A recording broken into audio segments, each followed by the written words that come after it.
RBI ने 2000 के note वापस लेने का फैसला लिया है। बैंक ने बताया है कि उसने क्लीन नोट पॉलिसी के तहत ये बड़ा फैसला लिया है।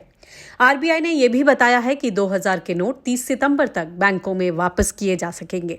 हालांकि 30 सितंबर के बाद 2000 रुपए के नोट चलेंगे या नहीं, ये अभी साफ नहीं हो पाया है। 2000 रुपए के नोट जमा करने की शुरुआत 23 मई से होगी। आरबीआई ने 2016 में नोटबंदी के करीबन 6.5 साल बाद ये फैसला क्यों लिया, इस पर तरह तरह की चर्चा की जा रही है। आरबीआई ने नवंबर 2016 में 2000 रुपए के नोट जारी किए थे। 2000 के नोट इसलिए छापे गए थे ताकि मार्केट में नकदी के फ्लो को बनाए रखा जा सके।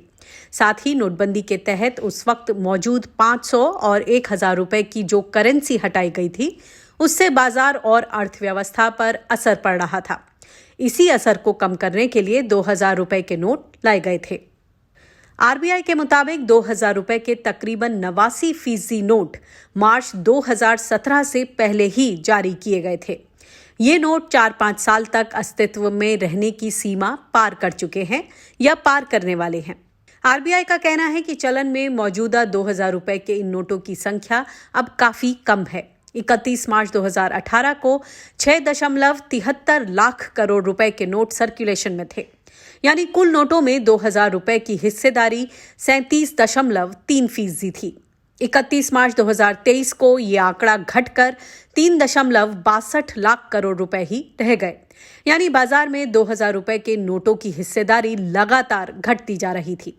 अब इसकी कुल नोटों में हिस्सेदारी गिरकर 10.8% रह गई थी। आरबीआई का कहना है कि जब 2000 रुपए के नोटों का मकसद पूरा हो गया तो 2018 से इसकी छपाई भी बंद हो गई।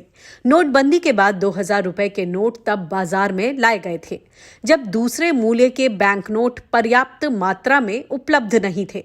लेकिन जब बाजार में नोटों का फ्लो उच्च स्तर को छू गया तो 2018 में 2000 रुपए के नोटों की छपाई बंद कर दी गई। आरबीआई के मुताबिक लेन देन में 2000 रुपए के नोट कम इस्तेमाल हो रहे हैं। इसके अलावा अन्य मूल्य के नोट भी बाजार में पर्याप्त रूप से मौजूद हैं। लिहाजा आरबीआई की क्लीन नोट पॉलिसी के तहत ये फैसला लिया गया है कि 2000 रुपए के नोटों को चलन से हटा लिया जाए। आरबीआई के कई तर्क हालांकि गले से नहीं उतरते हैं। खासकर नोट के लीगल टेंडर को लेकर जो दावा किया गया है, उसकी तस्वीर थोड़ी उलझी हुई है। 30 सितंबर के बाद क्या 2000 रुपए के नोट लीगल टेंडर बने रहेंगे या नहीं, इस पर लोगों में ऊहापोह की स्थिति है। 2000 रुपए के नोट को लेकर जारी हुए नए आदेश से लोगों को नोटबंदी की याद आ गई। Bureau report, Q5 network.